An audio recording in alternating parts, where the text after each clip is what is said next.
এই সেই পিরামিড দাঁড়িয়ে আকাশের দিকে মাথা বাড়িয়ে, এই সেই পিরামিড দাঁড়িয়ে আকাশের দিকে মাথা বাড়িয়ে, ইতিহাস হয়ে রবে চিরকাল, ইতিহাস হয়ে আছে চিরকাল। ফেরাউন শুধু ভবে রয় না, পৃথিবীতে কেউ স্থায়ী হয় না। হোক না সে ফেরাউন কিবা নমরুদ, কেউ ভবে চিরকাল রয় না, কেউ ভবে চিরদিন রয় না। নীল নদ আজও আছে থাকবে, চিরদিন সত্যকে ডাকবে। নীল নদ আজও আছে থাকবে, চিরকাল সত্যকে ডাকবে। ডেকে ডেকে বলে যাবে দিন ও রাত, ডেকে ডেকে বলে যাবে দিন ও রাত। কেউ যেন ফেরাউন হয় না, পৃথিবীতে কেউ স্থায়ী হয় না। হোক না সে ফেরাউন কিবা নমরুদ, কেউ ভবে চিরদিন রয় না, কেউ ভবে চিরকাল রয় না। আওয়াজ দিয়ে বলেন ঠিক না বেঠিক? ইতিহাসের নির্মম অত্যাচারী শাসক ছিল ফেরাউন। শেষ পরিণতিটা এত ভয়াবহ ছিল, আল্লাহর নবী মুসার দলবল টিকতে পারে নাই, হিজরত করতে হয়েছে। বলা হলো, হে মুসা, তুমি রওনা দাও, আমি পথ দেখাবো। ডানে ফেরাউনের বাহিনী, বামে ফেরাউনের বাহিনী পিছনে ধাওয়া করেছে। সামনে পড়ে গেল বিশাল দরিয়া নীল নদ। ফেরাউনের সঙ্গী সাথীরা ঘাবড়ে গেলেন, বললেন, হে আল্লাহর পয়গম্বর মুসা, এখন আমাদের পালাবার পথ নাই। চতুর্দিক থেকে ফেরাউনের বাহিনী আমাদেরকে ঘিরে ফেলেছে। সামনেও নদী, নদী তো না, মহাসমুদ্র, মানে সমুদ্র, নীল নদ, নীল সাগর, কোথায় যাব? আল্লাহর নবী মুসা আলাইহিস সালাম বললেন, তাওয়াক্কালতু আলাল্লাহ, আল্লাহর উপরে ভরসা করলে আল্লাহ আমাদেরকে ব্যবস্থা করে দিবেন। আওয়াজ দিয়ে বলেন সুবহানাল্লাহ। জিবরাইল এসে কানে কানে বলতেছেন, হে আল্লাহর নবী মুসা, আপনার হাতে কি? হাতে কি? লাঠি। এটা তো লাঠি না, মুসা আলাইহিস সালামের যে লাঠি ছিল সেটা মুজিজা।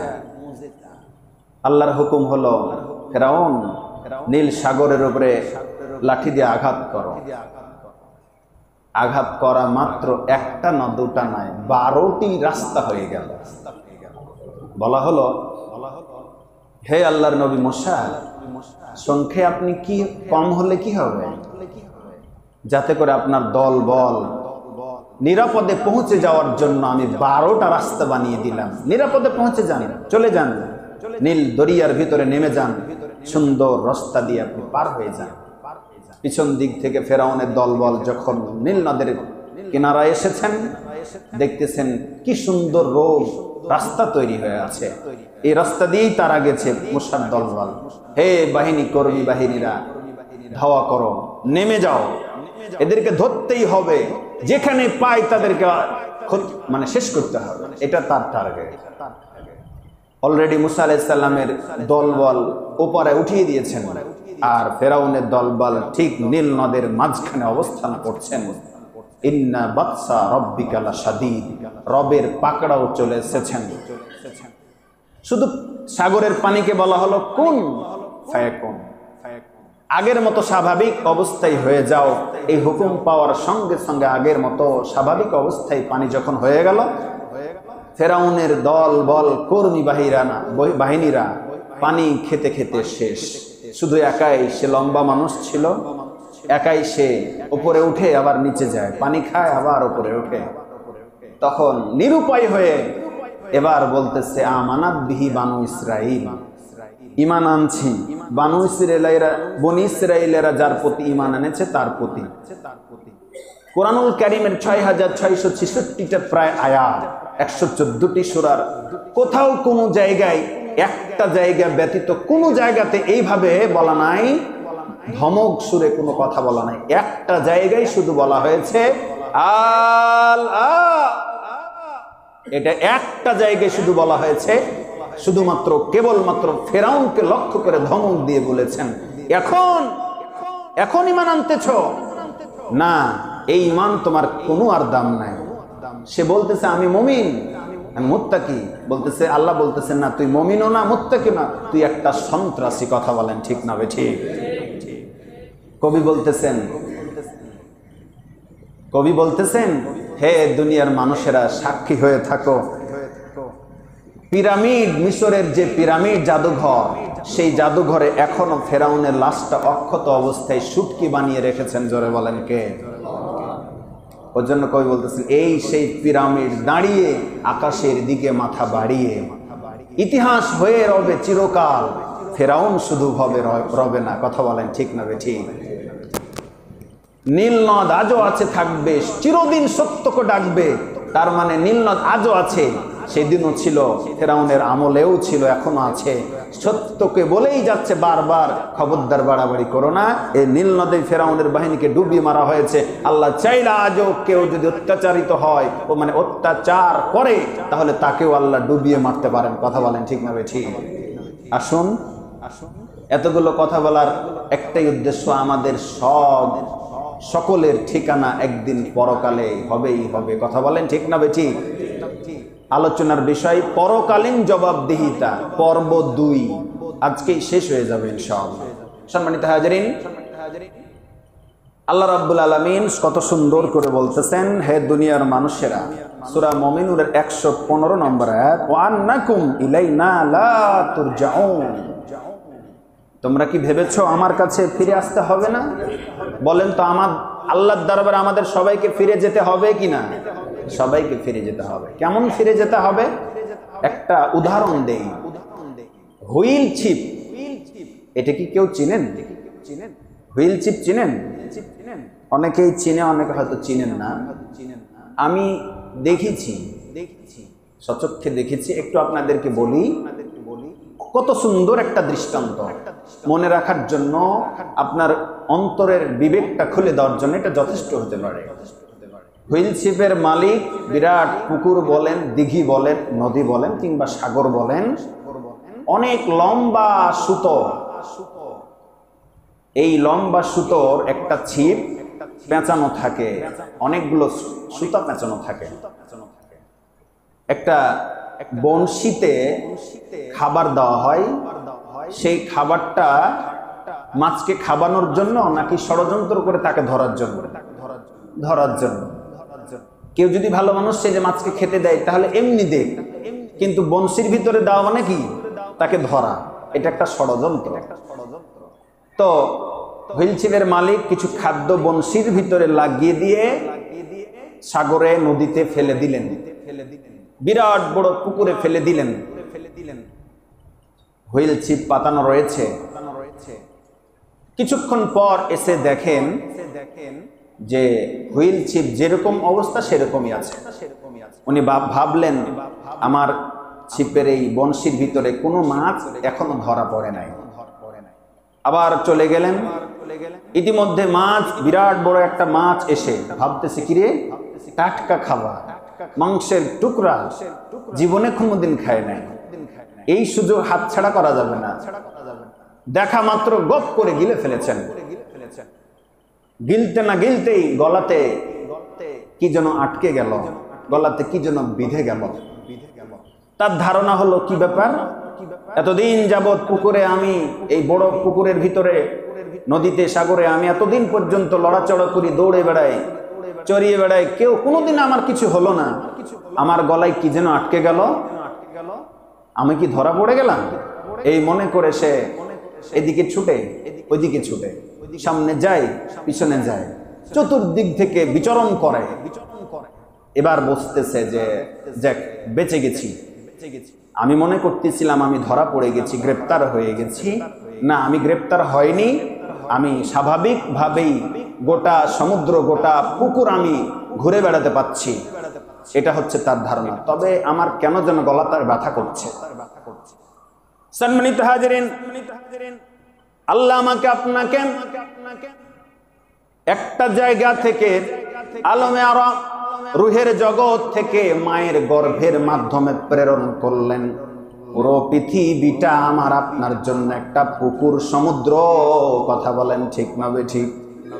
আল্লাহ রাব্বুল আলামিনের কাছে হুইল চিপের রশিটা এখনো বাঁধা আছে, ধরে রেখেছেন। আল্লাহ আমাদেরকে ছাড় দিয়েছেন, বান্দা এদিকে দৌড়াই, বামে যায় ডানে যায়, সামনে যায় পিছনে যায়, যা খুশি তাই করে। মাছ বেচারি কিছুক্ষণ পর যখন হুইল চিপের মালিক আসলো, এসে দেখতেছে আমার সুতাগুলো একটাও আর ছিপের ভিতরে নাই, সবগুলো খসে গেছে। সুতরাং বুঝতে পারতেছি কোনো না কোনো মাছ বড় আমার বংশীতে আটকে গেছে। এবার বংশীর হুইল চিপের সুতাটা আবার পেঁচানো শুরু করেছে। ইতিমধ্যে মাছের গলা আবার আটকে গেল, টান পড়লো। কি ব্যাপার? আমি তো ভেবেছিলাম ছাড় পেয়ে গেছিলাম, কই আমি তো ছাড় পাই নাই, আমাকে কে যেন টান দিতেছে। ডান দিক থেকে বাম দিক থেকে সামনে পিছন দিক থেকে বন্ধু বান্ধব আত্মীয় স্বজন এসে বলতেছে কোথায় যাও, এভাবে কোথায় যাও? ডানেও তাকাও না, বামেও তাকাও না, সামনেও তাকাও না, কোথায় চলে যাও? একটাবার আমাদেরকে রেখে যেও না। সে বলতেছে আমি তো যেতে চাই না রে বাবারা, ধনেরা, আত্মীয় স্বজন, পাড়া প্রতিবেশীরা, অন্যান্য মাছদেরকে বুঝাতে চাই, আমি তো ইচ্ছা করে যাই নাই, কে যেন আমাকে টান দেয়, সেই টানের আঘাতে আমাকে চলে যেতে হচ্ছে, তোমরা আমাকে রক্ষা করো। কিন্তু কে বলবে কারো, কে শুনবে কারো কথা? কোনো মতেই তাকে রক্ষা করা যায় না, একটা পর্যায়ে তাকে উপরেই উঠে আসতে হয়। কথা বলেন ঠিক না বেঠিক? কথা কি বুঝতে পারছি? আমার আল্লাহ রাব্বুল আলামিন মায়ের গর্ভের মাধ্যমে দুনিয়াতে পাঠালেন। পুরো পৃথিবীটা একটা সমুদ্র। রব্বে কারিমের কাছে হুইল চিপের সুতাটা ধরে রেখেছেন। যখন আল্লাহ আমাদের হায়াত শেষ করে দিবেন, তখন ওই হুইল চিপের মতো রশিটা ধরে টান দিবেন, মালাকুল মাউতের মাধ্যমে আমাদের পৃথিবী ছেড়ে চলে যেতে হবে। কথা বলেন ঠিক না বেঠিক? চলে যাওয়ার সময় ডানের প্রতিবেশী, বামের প্রতিবেশী, সন্তান সন্ততি, পাড়া প্রতিবেশী সবাই যদি আমাকে রক্ষা করতে চায়, বলেন তো পৃথিবীর কোনো ব্যক্তি কি আমাকে রক্ষা করতে পারবে? আল্লাহ কত সুন্দর করে শোনা মুমিনুনের মধ্যে বলছেন, ওয়ান্নাকুম ইলাইনা লা তুরজাউন।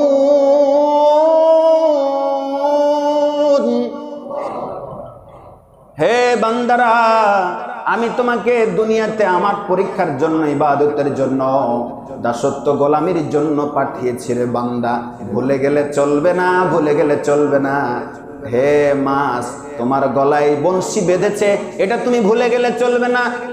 সাময়িকভাবে তুমি চতুর্দিকে দৌড়াতে পারছো ঠিকই, এটা বান্দা ভুলে গেলে চলবে না। আমি আল্লাহ তোমাকে পাঠিয়েছি একটা লক্ষ্য উদ্দেশ্য করে, ওমা খলাকতুল জিন্না ওয়াল ইনসা ইল্লা লিয়াবুদুন। দাসত্ব গোলামি করবার জন্য আমি তোমাকে পাঠিয়েছি, এটা ভুলে গেলে চলবে না। এমন একটা সময় আসবে রে বান্দা, আমি টান দিলেই তোমাকে চলে আসতে হবে, সব কিছু ফেলে দিয়ে। কথা বলেন ঠিক না বেঠিক? সম্মানিত হাজিরিন, কিয়ামতের দিন আমাদের সবাইকে দাঁড়াতে হবে, কেউ বাদ পড়বে না, কেউ বাদ পড়বে না। সবাইকে আলাদা আলাদা ভাবে আমাকে আপনাকে যেতে হবে, হিসাবের কাঠগড়ায় যেতে হবে। বলেছিলাম 5টি প্রশ্নের জবাব যতক্ষণ পর্যন্ত কোনো বনি আদম দিতে না পারবে, ততক্ষণ পর্যন্ত নড়চড় হতে পারবে না। 1 নম্বর, জীবন কোন পথে ব্যয় করেছো? 2 নম্বরে যৌবন কোন পথে ব্যয় করেছো? 3 নম্বরে আয়ু উপার্জন কোন পথে করেছো? 4 নম্বরে ব্যয় কোন পথে করেছো? 5 নম্বরে জিজ্ঞেস করা হবে কতটুকু এলেম অর্জন করেছিলে, সেই এলেম অনুযায়ী কতটুকু আমল করেছো। এই 5টি প্রশ্নের জবাব যতক্ষণ পর্যন্ত কোনো বনি আদম দিতে না পারবে, ততক্ষণ পর্যন্ত এক চুল নড়চড় হতে দেওয়া হবে না। চিল্লে বলেন আল্লাহু আকবার। সম্মানিত হাজিরিন, এখন যদি বলেন এই দুনিয়াতে কি কাজ করলে আমি ওই 5টা প্রশ্নের জবাব দিতে পারবো, হাদিসের ভাষায় কোরআনের ভাষায় আমি বুদ্ধিমান হব, চলেন একটা হাদিসের সহযোগিতা নেই। তিরমিজির 2459, ইবনে মাজার 4260, মিসকাতের 5289 নম্বর হাদিস। قال رسول الله صلى الله عليه وسلم الكيس من دانا نفسه وعمل لما بعد الموت والعزيز من اتبع نفسه هواها وتمنى على الله। আল্লাহু আকবার। নবীজি সাল্লাল্লাহু আলাইহি ওয়াসাল্লাম বলেছেন,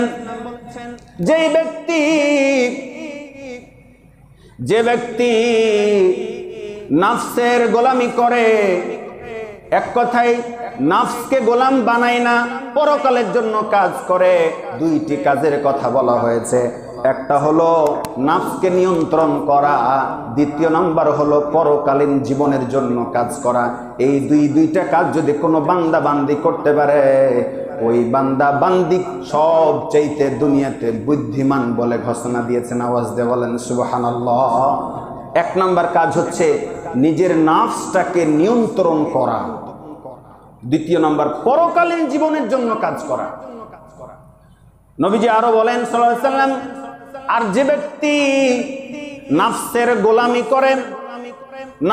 গোলামি করে এবং আল্লাহ পাকের কাছে ভালো কিছু চায়, ওর চাইতে বোকা লোক, ব্যর্থ লোক আসমানের জীবনে আর আসমানের নিচে আর কেউ নাই। জোরে কন্যা নাউযুবিল্লাহ। তাহলে বুদ্ধিমান সে ব্যক্তি যে নাফসকে নিয়ন্ত্রণ করে। আচ্ছা বলেন তো, প্রত্যেকের অন্তরে একটা ভালো মন্দের বিবেক আছে না নাই? অবশ্যই আছে। খারাপ কাজে যখন আমি যাব, বিবেকে বাধা দিবেই। এটা আপনাকে বিবেকে বাধা দেয়, এটা খারাপ। তার কথা শুনলেই আপনি সফল। বিবেকের কথা শুনলে বিবেক আপনাকে নাড়া দিবে, নিষেধ করবে। আর একদিকে আছে নাফস। এই নাফসটার গোলামি যদি কেউ করে, নাফস কখনো আপনার খারাপ ভালো চায় না। নাফস যদিও কয়েক প্রকার আছে, একটা নাফস হচ্ছে আপনার জন্য সব সময় খারাপ চাই। এই নাফসের গোলামি যদি আপনি করেন, সব সময় পাপ, পঙ্কিলতা, চুরি ডাকাতি, নানা ধরনের পাপের কাজের দিকে আপনাকে ধাপিত করতে চাই, তার কথা যদি আমি শুনি, তাহলে হয়ে যাব আমি বোকা, এবং কিয়ামতের দিন আমাকে অস্তিয়া পস্তিয়া শেষ হয়ে যেতে হবে। পরকালীন জবাবদিহিতা এই বিষয়ের উপর আলোচনা চলছে। নবীজি সাল্লাল্লাহু আলাইহি ওয়াসাল্লাম বলছেন, হে দুনিয়ার মানুষের ভালো করে শোনো, আমি তোমাদেরকে সুন্দর করে সূরা হাদিস তিরমিজির 7846 নম্বর হাদিসে নবীজি সাল্লাল্লাহু আলাইহি ওয়াসাল্লাম বলেছেন, হাদিস সহিহ, এ ব্যাপারে কোনো দ্বিমত নেই। নবীজি সাল্লাল্লাহু আলাইহি ওয়াসাল্লাম বলেছেন, হে দুনিয়ার মানুষেরা, বান্দারা, উম্মতেরা শোনো, 5টা জিনিসকে তোমরা গনিমত মনে করো। ইগতানিম খামসান ক্বাবলা খামসিন। 5টা জিনিস চলে যাওয়ার আগে 5টা জিনিসকে তোমরা গনিমত মনে করো। গনিমত মহামূল্যবান সম্পদ মনে করো। কয়টা জিনিস কষ্ট না হলে বলেন তো? 5টা জিনিসকে নবীজি সাল্লাল্লাহু আলাইহি ওয়াসাল্লাম গনিমত মনে করতে বলেছেন, মহামূল্যবান জিনিসের সাথে তুলনা করেছেন। সেই 5টা জিনিস কি? সাবাবাকা ক্বাবলা হারামিক। বৃদ্ধ হওয়ার আগে যৌবনকে গুরুত্ব দাও। ঠিক না বেঠি? আজকে যারা বয়সের ভারে নুয়ে গেছেন, তারাই শুধু বুঝতে পারছেন জীবনে কত মহামূল্যবান জিনিসটা হারিয়ে এসেছেন। কথা বলেন ঠিক না বেঠি? ছোট্ট নাতি এসে বলতেছেন, ও নানা ভাই, অনেকক্ষণ যাবত কোমর বাঁকা করে আপনি কি যেন রাস্তায় রাস্তায় খুঁজেন। তার নানা ভাই বলতেছেন, ও আমার লাতি রে, এমন একটা জিনিস হারিয়েছি রে নানা ভাই, যে জিনিস আমি জীবনে কোনোদিন ফিরিয়ে পাবো না।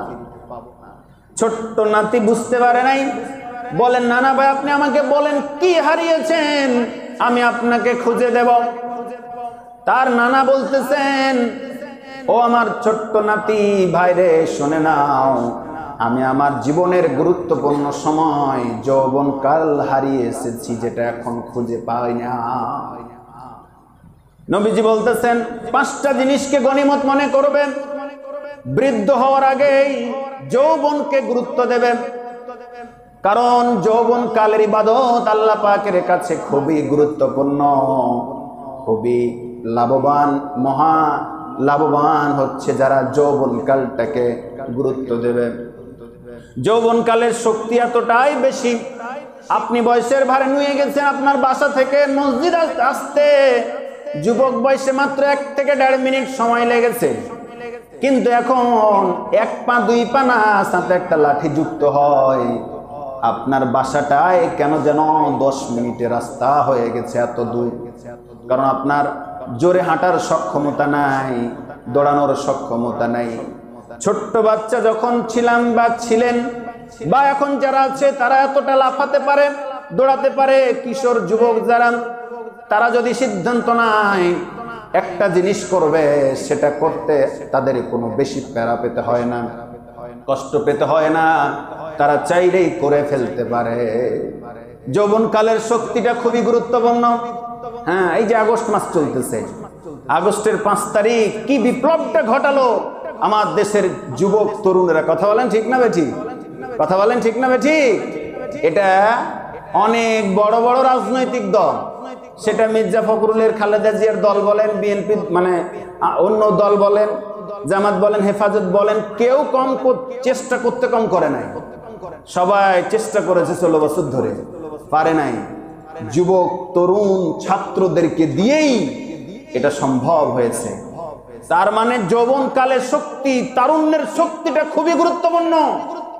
এই শক্তিটাকে কাজে লাগাতে নবীজি বলেছেন, বৃদ্ধ হওয়ার আগেই যৌবনকে গুরুত্ব দাও। ওয়াসিহাতাকা ক্বাবলা সাকামিক, দ্বিতীয় নম্বরে অসুস্থ হওয়ার আগে তুমি সুস্থতাকে গুরুত্ব দাও। অসুস্থ হওয়ার আগে সুস্থতাকে গুরুত্ব দাও। মানুষ সুস্থ যখন থাকে তখন সেই সময়টাকে হেলায় খেলায় কাটিয়ে দেয়। নবীজি বলতেছেন সাল্লাল্লাহু আলাইহি ওয়াসাল্লাম, অসুস্থ যখন হবে তার আগেই সুস্থতায় থাকার সময় সেই সময়টাকে গুরুত্ব দিতে হবে। 3 নম্বরে ওয়াগিনাকা ক্বাবলা ফাকরিক, দরিদ্র হওয়ার আগে ধনাঢ্য সচ্ছলতাকে গুরুত্ব দাও। এমন একটা সময় আসবে পরের নিকট হাত পাততে হতে পারে, ছেলের দিকে থাকতে হতে পারে, ছোট ছোট বাচ্চাদের দিকে হাত পেয়েছে থাকতে হতে পারে। নবীজি বলতেছেন সাল্লাল্লাহু আলাইহি ওয়াসাল্লাম, দরিদ্র হয়ে যাওয়ার আগেই সচ্ছলতা থাকার অবস্থাকে গুরুত্ব দাও। এখন সম্পদ আপনার আছে, টাকা আছে, পয়সা আছে, আপনি খরচ করেন না, আল্লাহর পথে খরচ করেন না, দান করেন না, ভালো পথে ব্যয় করেন না। নবীজি বলতেছেন অবশ্যই তোমাকে ধরা হবে। গরিব দরিদ্র হওয়ার আগেই তোমাকে ধনাঢ্য সচ্ছলতাকে গুরুত্ব দিতে হবে। সর্বশেষ 5 নম্বর হলো, 4 নম্বর হলো ওয়াফারাগ ক্বাবলা সুগুলিক, ব্যস্ত হওয়ার আগে অবসর সময়কে গুরুত্ব দাও। এমন একটা সময় থাকে, বিশেষ করে যারা বিবাহিত জীবন পার করে না, তারা প্রায় অনেকটাই অবসর। তারা চাইলে আল্লাহর ইবাদত বেশি বেশি করতে পারে। যখন এই বিবাহ শাদী হয়ে যায়, সংসারের বোঝা মাথায় চলে আসে, তখন অনেক ব্যস্ত হয়ে যায়। ব্যবসা বাণিজ্য, ক্ষেত খামার, গাড়ি বাড়ি ইত্যাদি নিয়ে পেরেশান করতে হয়। কথা বলেন ঠিক না ভাই? ঠিক ঠিক কিনা? কত সুন্দর কথা নবীজি বলছেন, অবশ্যই শোনা দরকার। ব্যস্ত হয়ে যাওয়ার আগে অবসর সময়টাকে তোমরা গুরুত্ব দাও। সর্বশেষ 5 নম্বর, ও হায়াতাকা ক্বাবলা মাউতিক, মৃত্যু আসার আগে তোমরা জীবনটাকে গুরুত্ব দাও। মরার পরে কোনো কিছুই করা সম্ভব নয়, মরার আগেই জীবনটাকে গুরুত্ব দিতে হবে। আমি আলোচনা করতেছি পরকালীন জবাবদিহিতা, এই বিষয়গুলো আমাদেরকে কিয়ামতের দিন ধরা হবে। আল্লাহ পাক বলেন, ইন্নামা আমওয়ালুকুম ওয়া আওলাদুকুম ফিতনা আল্লাহু ইনদাহু আজরুন আযীম। সম্পদ এবং সন্তান এগুলো পরীক্ষার বস্তু ছাড়া কিছুই নয়। আসল পুরস্কার পাবেন, জোরে বলেন কার কাছে? আল্লাহ পাকের কাছে। বিশ্বাস করুন, দুনিয়াতে যদি আপনি পরিশ্রম করেন, আল্লাহর কাজ করেন, এর বিনিময়ে দুনিয়াতে আল্লাহ সাময়িক কিছু দিবেন। সুবহানাল্লাহ বলেন। আপনি আল্লাহর কাজ করছেন, আপনাকে আল্লাহ না খেয়ে মারবে না। আল্লাহ আপনাকে অনেক নিয়ামত দিয়েছেন, প্রত্যেকটা নিয়ামতের হিসাব হবে। কিন্তু সব চাইতে বড় কথা হলো, যেই পরিমাণ পরিশ্রম আপনি করছেন এই পরিশ্রমের পুরস্কার যা যা কিয়ামতের দিন আল্লাহ আপনাকে দিয়ে ধন্য করবে। সুতরাং আল্লাহর কাছে কিছু পাওয়ার জন্য শুধু সন্তান আর সম্পদের পিছনেই ছুটা যাবে না, নিষেধ করছেন। কত ভয়ঙ্কর কথা আল্লাহ পাক আরো বলছেন, আলহাকুমুত তাকাসুর হাত্তা যুরতুমুল মাকাবির। জোরে বলেন আল্লাহু আকবার। আল্লাহ সুবহানাহু ওয়া তাআলা বলেন, অধিক সম্পদ লাভের পারস্পরিক প্রতিযোগিতা তোমাদেরকে গাফেল করে দিয়েছে, আমি আল্লাহকে ভুলিয়ে দিয়েছে। অধিক সম্পদ লাভের প্রত্যাশা পরস্পর এতটাই বেশি করে, কেউ যখন একটা গাড়ি করে আরেকজন একটা বাড়ি করার চিন্তা করে। এভাবে করে একে অপরে সম্পদ বেশি হওয়ার জন্য, প্রাচুর্য বেশি হওয়ার জন্য, ধন দৌলত বাড়ার জন্য শুধু প্রতিযোগিতা করে। কিন্তু কখনো কি কেউ দেখেছেন আল্লাহর ইবাদত করার জন্য পরস্পর প্রতিযোগিতা করেছে? এটা খুব দেখতে পাওয়া যায় না। কিন্তু সম্পদ বৃদ্ধির জন্য যা করা দরকার, মানুষ সেটার জন্য প্রতিযোগিতা করে। প্রতিযোগিতা করতে করতে হাত্তা যুরতুমুল মাকাবির, কবর পর্যন্ত পৌঁছে যায়। কবর পর্যন্ত পৌঁছে যায় মানে তার নিকট আজরাইল চলে আসে, তাও এই প্রতিযোগিতা ছাড়ে না। কথা বলেন ঠিক না ঠিক?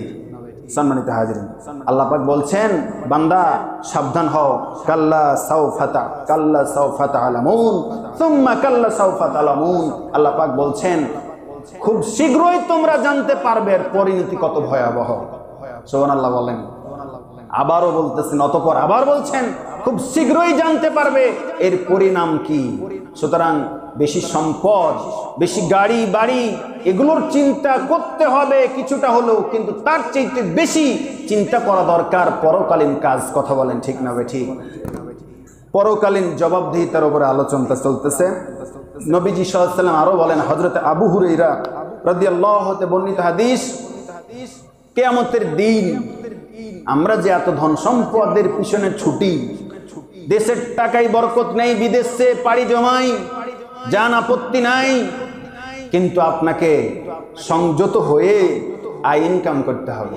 যত পরিমাণ হিসাব আপনি দিতে পারবেন, রাখতে পারবেন, তত পরিমাণ ইনকাম করুন। বেহিসাব ইনকাম করলে এই প্রত্যেকটা সম্পদ আপনার জন্য ভয়াবহ সম্পদে পরিণত হবে কিয়ামতের দিন। নবীজি সাল্লাল্লাহু আলাইহি ওয়াসাল্লাম বলছেন, এমন একটা সময় আসবে কিয়ামতের দিন মানুষের মাথা থেকে মাত্র অর্ধ হাত উপরে সূর্যটাকে ছেড়ে দেওয়া হবে। একটা আজকে মুখ থাকার কারণে প্রচন্ড গরম অনুভব করতেছি, সেই দিন 12টা সূর্যের মুখ তৈরি করা হবে, সৃষ্টি করা হবে। যেই দিন মানুষ মুহূর্তের মধ্যে তার মগজগুলো নাক কান দিয়ে গলে গলে বের হতে থাকবে, ইয়া নফসি চিৎকার দিতে থাকবে। কি করবেন সম্পদ নিয়ে? সেই সম্পদগুলো আল্লাহর রাহে খরচ করা দরকার। নবীজি সাল্লাল্লাহু আলাইহি ওয়াসাল্লাম বলতেছেন, এমন একটা পরিস্থিতি যখন হবে, সেই দিন আল্লাহ রাব্বুল আলামিনের একমাত্র একটা ছায়া থাকবে, যেটাকে বলা হয় আরশের ছায়া। জোরে বলেন কিসের ছায়া? আরশ নামক একটা ছায়া। খালে বিলে মাঠে ময়দানে যখন মানুষ কাজ করে, অনেক দূরে দেখতে পায় একটা বট গাছ, পাইকড়ের গাছ। ক্লান্ত পরিশ্রান্ত দেহ নিয়ে সেই বট গাছের নিচে যখন একটু বিশ্রাম নেয়, প্রাণটা জুড়িয়ে যায়, বিশ্রাম পাওয়ার কারণে আবার নতুন সজীবতা পায়, নতুন জীবন পায়, এরকম মনে হয়। কথা বলেন ঠিক না বেঠিক? সামান্য দুনিয়ায় যদি এরকম হয়, মাঠে ঘাটে কাজ করার পর একটা গাছের ছায়া পেলে আপনি প্রাণ জুড়িয়ে যায়, মনটা ভরে যায়। কিয়ামতের এই কঠিন পরিস্থিতিতে আপনার আমার জন্য সাত কোয়ালিটি ব্যক্তি যারা, তাদের জন্য স্পেশাল ওই আরশের ছায়াটা দান করা হবে, যে আরশের ছায়া আপনাকে দিবে। এই আরশের ছায়া এমন একটা ছায়া, জীবনে কোনোদিন রোদ বাতাস তো দূরে থাক, এমন আরাম, এমন বিশ্রাম যা আপনাকে কোনোদিন পিপাসাও লাগবে না, ক্ষুধাও লাগবে না। জোরে বলেন সুবহানাল্লাহ। সেই সাত শ্রেণীর ভিতরে এক নাম্বার হলো নেই পরায়ণ বাদশা, নেই পরায়ণ শাসক। যেই ব্যক্তি রাষ্ট্র পরিচালনা করেছে কোরআন দিয়ে হাদিস দিয়ে, যার পরামর্শে, যার শাসন আমলে কোনো মানুষ কোনো অভিযোগ করে নাই, শুধু মানুষ না পশু পাখি পর্যন্ত আরামে বিরামে থেকেছে, বিচার ফাইসালা সঠিকভাবে করেছে, এমন ব্যক্তি, এমন বাদশা, নেই পরায়ণ বাদশা, এই ব্যক্তিকে আল্লাহ রাব্বুল আলামিন সম্মান দিয়ে কিয়ামতের কঠিন দিনে আরশ নামক ছায়া দান করবেন। আওয়াজ দিয়ে বলেন সুবহানাল্লাহ। দ্বিতীয় নম্বরে ওই যুবককে দেওয়া হবে যেই যুবক তার যৌবন কালটাকে আল্লাহর রাহে, আল্লাহর কাজে সময় ব্যয় করেছে। আওয়াজ দিয়ে বলেন সুবহানাল্লাহ। এই জন্য এখন যারা যুবক আছেন, কিশোর আছেন, তরুণ আছেন, আপনাদেরকে সিদ্ধান্ত নিতে হবে, বৃদ্ধ হওয়ার আগেই যৌবন কালটাকে পরিপূর্ণভাবে কাজে লাগাতে হবে। যারা বৃদ্ধ হয়ে গেছেন, আফসোস করার কিছু নাই, আপনারাও এক সময় যৌবনকাল পেয়েছিলেন, ঠিক না বেঠিক? আফসোস করার সুযোগ নাই, পেয়েছিলেন। ওই যুবক, যেই যুবক তার যৌবনকাল আল্লাহর রাস্তায় ব্যয় করেছে, ইবাদতে কাটিয়েছেন। তিন নম্বরে যার অন্তরটা, হৃদয়টা মসজিদের সাথে ঝুলন্ত থাকে। সুবহানাল্লাহ বলেন।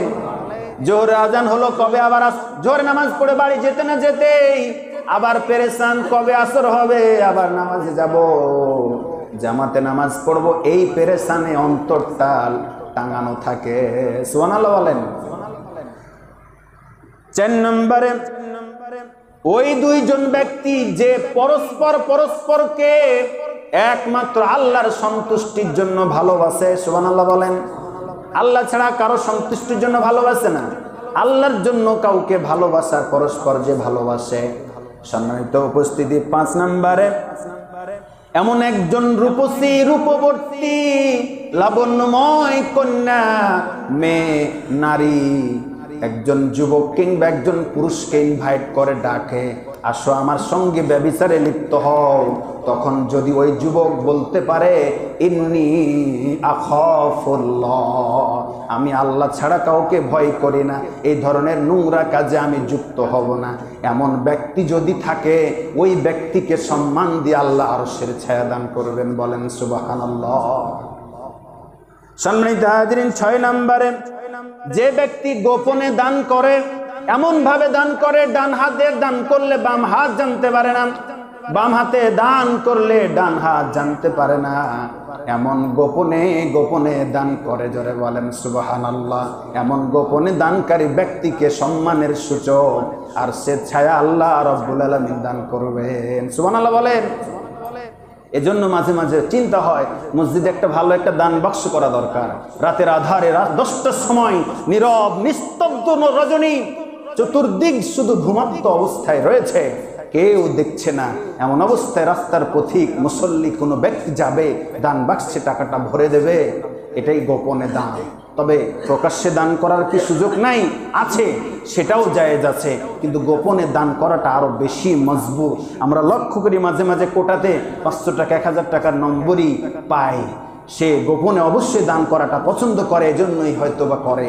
যাই হোক, আল্লাহ পাক আমরা যত গোপনে দান করেছি, করব, সকল দানের বিনিময়ে আর সে ছায়া যেন আল্লাহ আমাদেরকে দান করেন। জোরে বলেন আল্লাহুম্মা আমিন।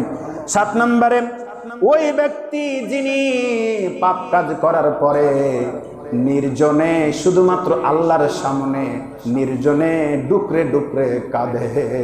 সুবহানাল্লাহ বলেন। এমন পাপ আপনি করেছেন যে পাপের খবর গ্রামের মডল মাতাব্বর সভাপতি সেক্রেটারি যদি জানতে পারেন সমাজ থেকে হয়তো বহিষ্কার করে দেবেন। এমন পাপ আপনি করেছেন যে পাপের খবর কথা আপনি লজ্জাতে কাউকে বলতে পারেন না। আমার আল্লাহ পাক বলেন উদুনি আস্তাজিব লাকুম, বান্দারে 24 আওয়ার 24টা ঘন্টা তোমার জন্য আমার দরজা খোলা রে বান্দা। যখন চাও একটা বার আমার কাছে চোখের পানি ফেলে কাঁদরে বান্দা, আমি আল্লাহ রব্বুল আলামিন তোর সব পাপকে মাফ করে দেব। বলেন সুবহানাল্লাহ। এই 7 শ্রেণীর ব্যক্তিদেরকে আল্লাহ রব্বুল আলামিন আরশ নামক ছায়া দান করবেন, যেই দিনে ছায়া ছাড়া আর কিছুই ছায়া থাকবে না। প্রশ্ন আসতে পারে আমরা কি দান করব? আল্লাহ রাব্বুল আলামিন সূরা বাকারা 219 নম্বর আয়াতে বলছেন আসআলুনাকা মাযা ইউনফিকুন। হে রাসূল, আপনাকে জিজ্ঞেস করা হয়, বান্দারা জিজ্ঞেস করে, আপনার উম্মতেরা জিজ্ঞেস করে, আপনার সাহাবীরা জিজ্ঞেস করে কি দান করবে, কি খরচ করবে। কুল, আপনি বলে দেন কুলিল্লা আফওয়া, প্রয়োজনের অতিরিক্ত যেটা সেটা আমি আল্লাহ রাস্তায় খরচ করে দাও। আর আমরা কি করি? প্রয়োজনের অতিরিক্তটা ব্যাংকে জমা করি, অ্যাকাউন্ট খুলি, ব্যাংকে অ্যাকাউন্ট খুলি, জমা করি। আল্লাহর পাকের বক্তব্য হচ্ছে প্রয়োজন যেটা শেষ হয়ে যাবে, প্রয়োজনের অতিরিক্তটা যেটা সেটাই তুমি আল্লাহর রাস্তায় খরচ করে দাও। বলেন তো একটু বুদ্ধি খাটিয়ে, আমরা কার? সম্পদগুলো কার? সবই তো আল্লাহ, শুধু আমাকে ক্ষণস্থায়ীভাবে একটা আমানতদার হিসাবে দিয়েছেন। এই সম্পদ কিংবা আমি কি করতেছি সেটা আল্লাহ শুধু দেখতে চান। সবই আল্লাহর। জায়গায় বলেন আজকে চাঁপাইনবাবগঞ্জ বিভিন্ন জায়গায় 50 লক্ষ টাকা কাঠা জমি হয়েছে, তো কি হয়েছে? মনে করবেন যে তার এটা ব্যক্তির জমি না, পুরো জমিনটাই, জোরে বলেন কার? আমার আল্লাহর। জমিন আল্লাহর, আসমান আল্লাহর, আমরা আল্লাহর, সম্পদগুলো আল্লাহর, সবকিছু আল্লাহ। শুধু আল্লাহ আমাকে ভোগ বিলাস করবার জন্য দিয়েছেন, সেটা যথাযথভাবে খরচ করছি কিনা আল্লাহ সেটাই দেখতে চান। আসুন প্রয়োজনের অতিরিক্তটা যেন আল্লাহ আমাদেরকে খরচ করার তৌফিক দান করুন, আমরা যেন করতে পারি। সর্ব মিলিয়ে আল্লাহ আমাদেরকে যে আলোচনাটা শোনার সুযোগ দিলেন, পরকালীন জবাবদিহিতা, আল্লাহ আমাদের প্রত্যেকের 5টা প্রশ্নের জবাব নিবেন। জীবন কোন পথে ব্যয় করেছি, যৌবন কোন পথে ব্যয় করেছি, আয়ু উপার্জন কোন পথে করেছি, ব্যয় কোন পথে করেছি, এলেম অনুযায়ী কতটুকু আমল করেছি। এই 5টি প্রশ্নের আড়ালে অনেক কথাই আপনাদেরকে বললাম। আল্লাহ আমাদেরকে, আমি সহ সকলকে এই 5টি প্রশ্নের আলোকে জীবন পরিচালনা করার তৌফিক দান করুন। সবাই বলেন আল্লাহুম্মা আমিন।